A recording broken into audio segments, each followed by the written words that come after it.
नारायणं नमस्कृत्यं नरं चैव नरोत्तमं देवी सरस्वती व्यासं ततो जयमुदीरयते। ओम नमो भगवते वासुदेवाय। ओम नमो भगवते वासुदेवाय। ओम नमो भगवते वासुदेवाय। आप सुन रहे हैं मेरा घर वृंदावन द्वारा श्रीमद् भगवत महापुराण द्वितीय स्कंद में आपका स्वागत है। तो द्वितीय स्कंद के इस एपिसोड में आप सुनेंगे 9वां अध्याय। तो चलिए कथा आरंभ करते हैं। 9वां अध्याय मेरा घर वृंदावन हिंदू रीति रिवाज सनातन धर्म के प्रसार के लिए बहुत प्रयत्न कर रहा है।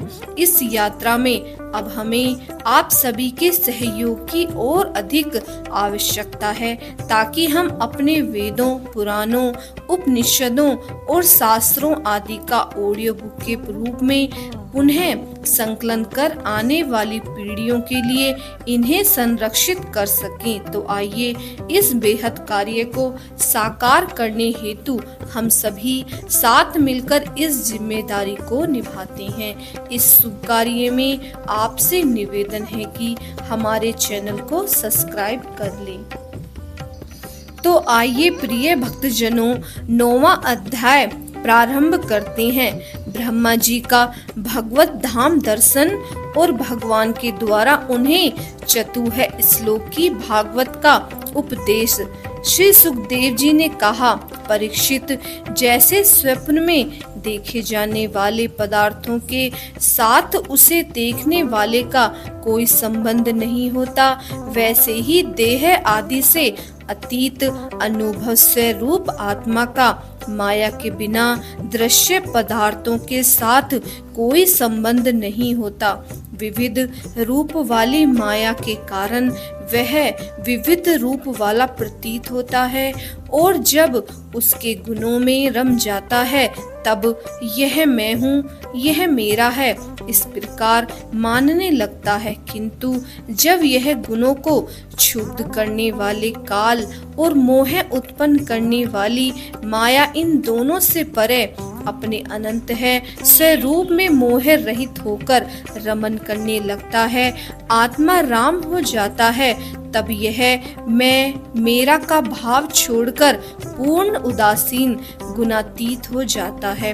ब्रह्मा जी की निष्कपट तपस्या से प्रसन्न होकर भगवान ने उन्हें अपने स्वरूप का दर्शन कराया और आत्म स्वरूप के ज्ञान के लिए उन्हें परम सत्य परामर्थ वस्तु का उपदेश किया। वही बात मैं तुम्हें सुनाता हूँ। तीनों लोकों के परम गुरु आदि देव ब्रह्मा जी अपने जन्म स्थान कमल पर बैठकर सृष्टि करने की इच्छा से विचार करने लगे, परंतु जिस ज्ञान दृष्टि से सृष्टि का निर्माण हो सकता था और जो सृष्टि व्यापार के लिए वांछनीय है वह दृष्टि उन्हें प्राप्त नहीं हुई।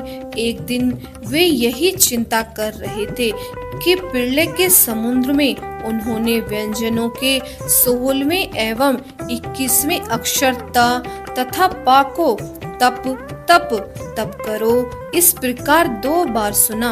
परीक्षित, महात्मा लोग इस तप को ही त्यागियों का धन मानते हैं। यह सुनकर ब्रह्मा जी ने वक्ता को देखने की इच्छा से चारों ओर देखा, परंतु वहां दूसरा कोई दिखाई न पड़ा।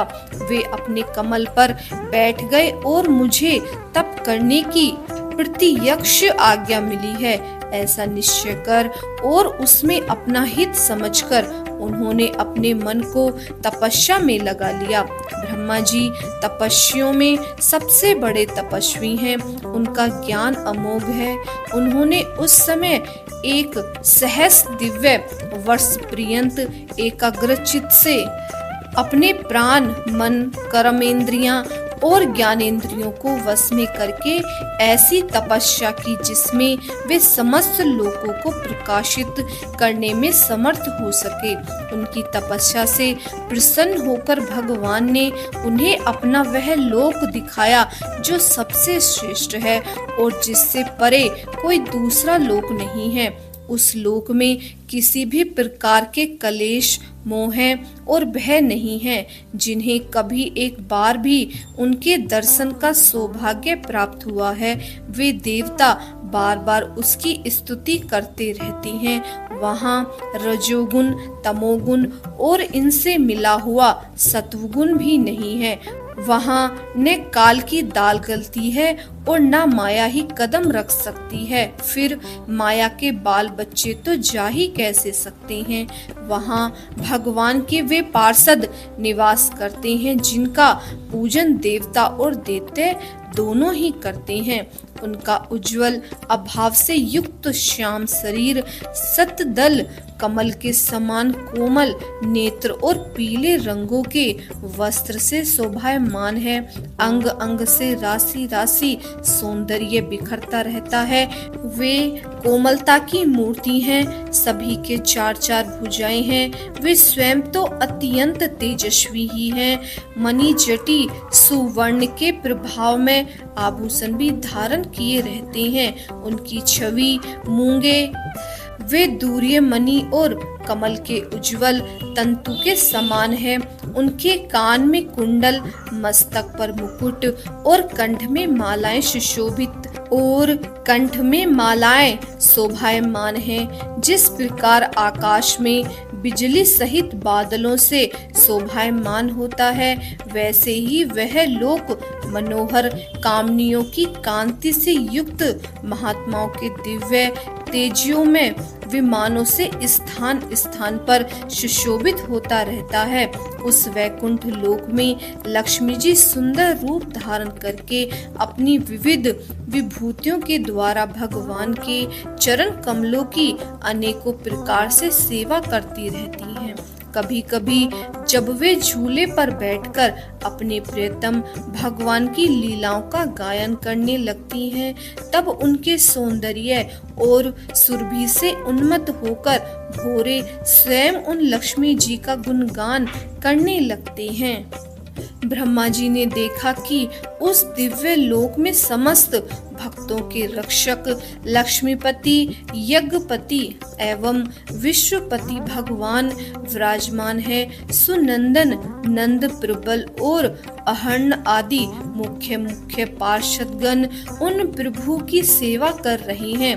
उनका मुख कमल प्रसाद मधुर मुस्कान से युक्त है। आंखों में लाल लाल डोरियां हैं। बड़ी मोहक और मधुर चितवन है। ऐसा जान पड़ता है कि अभी अभी अपने प्रेमी भक्त को अपना सर्वस्व दे देंगे। सिर पर मुकुट, कानों में कुंडल और कंधे पर पीतांबर जगमगा रहे हैं।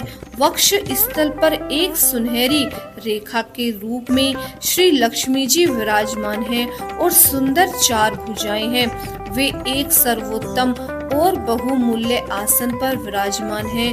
पुरुष प्रकृति, महत्व तत्व, अहंकार, मन, 10 इंद्रियां, शब्द आदि 5 तन मात्राएं और पंचभूत ये 25 शक्तियां मूर्तिमान होकर उनके चारों ओर खड़ी हैं। समग्र ऐश्वर्य, धर्म, कांति, श्री, ज्ञान और वैराग्य, इन 6 नित्य सिद्ध स्वरूप भूत शक्तियों से वे सर्वदा युक्त रहती हैं। उनके अतिरिक्त और कहीं भी ये नित्य रूप से निवास नहीं करती। वे सर्वेश्वर प्रभु अपने नित्य आनंद में स्वरूप में ही नित्य निरंतर निगमन रहते हैं। उनका दर्शन करते ही ब्रह्मा जी का हृदय आनंद के उद्रेक से लबालब भर गया। शरीर पुलकित हो उठा। नेत्रों में प्रेमाश्रु झलक आए। ब्रह्मा जी ने प्रभु के उन चरण कमलों में जो परमहंस के निवृत्ति मार्ग से प्राप्त हो सकते हैं, सिर झुकाकर प्रणाम किया। ब्रह्मा जी के प्यारे भगवान अपने प्रिय ब्रह्मा को प्रेम और आदर्श के आनंद में निगमन शरणागत तथा प्रजा सृष्टि के लिए आदेश देने के योग्य देखकर बहुत प्रसन्न हुए। उन्होंने ब्रह्मा जी से हाथ मिलाया तथा मंद मुस्कान से अलंकृत वाणी में कहा। श्री भगवान ने कहा, ब्रह्मा जी, तुम्हारे हृदय में जो समस्त वेदों का ज्ञान विद्यमान है, तुमने सृष्टि रचना की इच्छा से चिरकाल तक तपस्या करके मुझे भली भांति संतुष्ट कर दिया है। मन में कपट रखकर योग साधना करने वाले मुझे कभी प्रसन्न नहीं कर सकते। तुम्हारा कल्याण हो, तुम्हारी जो अभिलाषा हो वही वर मुझसे मांग लो, क्योंकि मैं मुँह मांगी वस्तु देने में समर्थ हूँ। ब्रह्मा जी, जीव के समस्त कल्याणकारी साधनों का विश्राम प्रवसान मेरे दर्शन में ही है। तुमने मुझे देखे बिना ही उस सूने जंगल में मेरी वाणी सुनकर इतनी घोर तपस्या की है। इससे मेरी इच्छा से तुम्हें मेरे लोक का दर्शन हुआ है। तुम उस समय सृष्टि रचना का कर्म करने में किम कर्तव्य मूढ़ हो रहे थे, इसी से मैंने तुम्हें तपस्या करने की आज्ञा दी थी, क्योंकि निष्पाप तपस्या मेरा हृदय है और मैं स्वयं तपस्या का आत्मा हूँ। मैं तपस्या से ही इस संसार की सृष्टि करता हूँ, तपस्या से ही इसका धारण पोषण करता हूँ और फिर तपस्या से ही इसे अपने में लीन कर लेता हूँ। तपस्या मेरी एक दुर्लंघ्य शक्ति है। ब्रह्मा जी ने कहा, भगवान, आप समस्त प्राणियों के अंतःकरण में साक्षी रूप से विराजमान रहते हो। आप अपने अप्रतिहत ज्ञान से यह जानते ही हैं कि मैं क्या करना चाहता हूँ। नाथ, आप कृपया करके मुझ याचक यह मांग पूरी कीजिए कि मैं रूप रहित आपके सगुण और निर्गुण दोनों ही रूपों को जान सकूं। आप माया के स्वामी हैं। आपका संकलन कभी व्यर्थ नहीं होता। जैसे मकड़ी अपने मुंह से जाला निकालकर उसमें कीड़ा करती है और फिर उसे अपने में ही लीन कर लेती है, वैसे ही आप अपनी माया का आश्रय लेकर इस विविध शक्ति संपन्न जगत की उत्पत्ति, पालन और संहार करने के लिए अपने आप को ही अनेक रूपों में बना देते हैं और क्रीड़ा करते हैं। इस प्रकार आप कैसे करते हैं?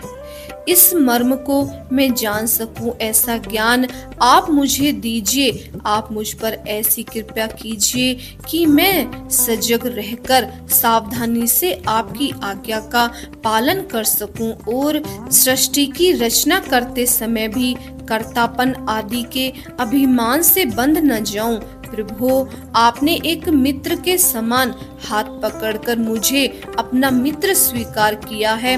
अतः जब मैं आपकी इस सेवा सृष्टि रचना में लगूं और सावधानी से पूर्ण सृष्टि के गुण कर्मानुसार जीवों का विभाजन करने लगूं, तब कहीं अपने को जन्म कर्म से स्वतंत्र मानकर प्रबल अभिमान न कर बैठूं। श्री भगवान ने कहा, अनुभव प्रेमा भक्ति और साधनों से युक्त अत्यंत गोपनीय अपने स्वरूप का ज्ञान मैं तुम्हें कहता हूँ, तुम उसे ग्रहण करो। मेरा जितना विस्तार है, मेरा जो लक्षण है, मेरे जितने और जैसे गुण रूप और लीलाएं हैं, मेरे कृपा से तुम उनका तत्व ठीक ठीक वैसा ही अनुभव करो। सृष्टि के पूर्व केवल मैं ही मैं था। मेरे अतिरिक्त न स्थूल था और न सूक्ष्म और ना तो दोनों का कारण अज्ञान। जहाँ यह सृष्टि नहीं है वहाँ मैं ही मैं हूँ और इस सृष्टि के रूप में जो कुछ प्रतीत हो रहा है वह भी मैं ही हूँ और जो कुछ बचा रहेगा वह भी मैं ही हूँ। वास्तव में न होने पर भी जो कुछ अनिवर्चनीय वस्तु मेरे अतिरिक्त मुझ परमात्मा में दो चंद्रमाओं की तरह मिथ्या ही प्रतीत हो रही है, अथवा विद्यमान होने पर भी आकाश मंडल के नक्षत्रों में राहु की भांति जो मेरी प्रीति नहीं होती, इसे मेरी माया समझनी चाहिए। जैसे प्राणियों के पंचभूत रचित छोटे बड़े शरीर में आकाश आदि पंच महाभूत उन शरीर के कार्य रूप से निर्मित होने के कारण प्रवेश करते भी हैं और पहले से ही उन स्थानों और रूपों में कारण रूप से विद्यमान रहने के कारण प्रवेश नहीं भी करते, वैसे ही उन प्राणियों के शरीर की दृष्टि से मैं उनमें आत्मा के रूप में प्रवेश करते हुए और आत्म दृष्टि से अपने अतिरिक्त और कोई वस्तु न होने के कारण उनमें प्रविष्ट नहीं भी हूँ। यह ब्रह्म नहीं इस प्रकार निषेध की पद्धति से और यह ब्रह्म है इस अनव्य की पद्धति से यही सिद्ध होता है कि सर्वातीत एवं सर्वस्वरूप भगवान ही सर्वदा और सर्वत्र स्थित है। वही वास्तविक तत्व है। जो आत्मा अथवा परमात्मा का तत्व जानना चाहते हैं उन्हें केवल इतना ही जानने की आवश्यकता है कि ब्रह्मा जी तुम अविचलित समाधि के द्वारा मेरे इस सिद्धांत में पूर्ण निष्ठा कर लो। इससे तुम्हें कल्प कल्प में विविध प्रकार की सृष्टि रचना करते रहने पर भी कभी मोह नहीं होगा।